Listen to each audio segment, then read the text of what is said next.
Bonjour à tous. Nous allons poursuivre la réalisation donc, du toit, dont nous avons créé une distinction, puisque nous l'avons séparé donc, des murs, sachant qu'à la fin, les deux parties, donc le toit et les murs, recevront donc une texture différente. Alors, l'étape suivante, d'après la fiche ressources, consiste à créer des débords. Donc, on va vous demander de créer des débords d'une vingtaine de centimètres sur les côtés, sauf pour la partie face ou la partie avant. Là, vous allez tirer donc beaucoup plus, de manière à ce que le porte-à-faux du toit ou la partie donc qui est tirée du toit soit égale à la largeur de la marche. Voilà, nous allons voir ça tout de suite sur SketchUp. Alors, vous allez utiliser bien sûr l'outil pousser-tirer. Vous zoomez de manière à atteindre la surface du flanc ou du pan à droite de la couverture. Vous tirez, vous saisissez 20 cm. Ah, il y a quelque chose qui s'est passé, donc 20 cm. Et on tape Entrée. De l'autre côté, il suffira de faire un double-clic, puisqu'on avait dit que SketchUp, il garde en mémoire la valeur précédente. Pour les parties arrière, on fait exactement la même chose. La partie avant, on avait dit, on va tirer beaucoup plus. Donc vous cliquez, vous tirez, et vous ne vous occupez plus de ce qui se passe à cet endroit-là. Vous descendez de manière à viser l'arête supérieure de la marche. Ou l'arête inférieure, c'est exactement la même chose. Alors, il ne faut surtout pas se mettre sur le côté. Sinon, vous risquez d'avoir une longueur qui n'est pas celle souhaitée. Voilà, je clique. De l'autre côté, je double-clique.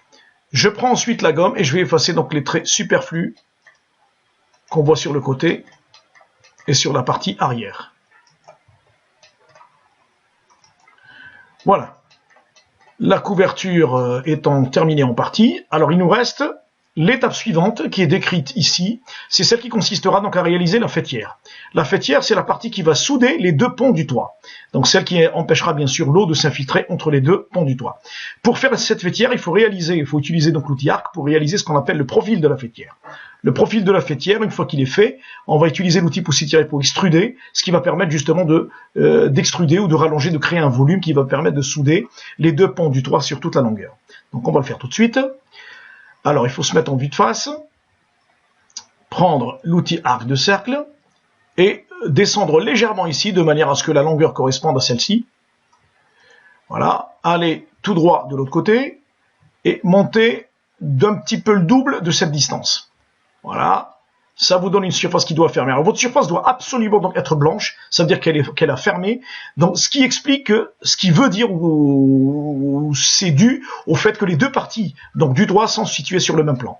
Alors, à ce moment-là, vous allez pouvoir extruder cette surface jusqu'à la limite arrière de votre cabane. Et là, vous avez fini votre faîtière. Donc, je prends la gomme pour gommer les traits superflu. Si jamais cette surface elle ne ferme pas, c'est que les deux parties du toit ne sont pas sur le même plan. Alors à ce moment-là, avec l'outil pousser-tirer, vous corrigez leur positionnement. Voilà, je me mets en vue de face, en vue de perspective, et voilà, le toit est terminé. Donc je vous retrouverai dans la partie prochaine pour la réalisation de la menuiserie, porte et fenêtre. À très bientôt.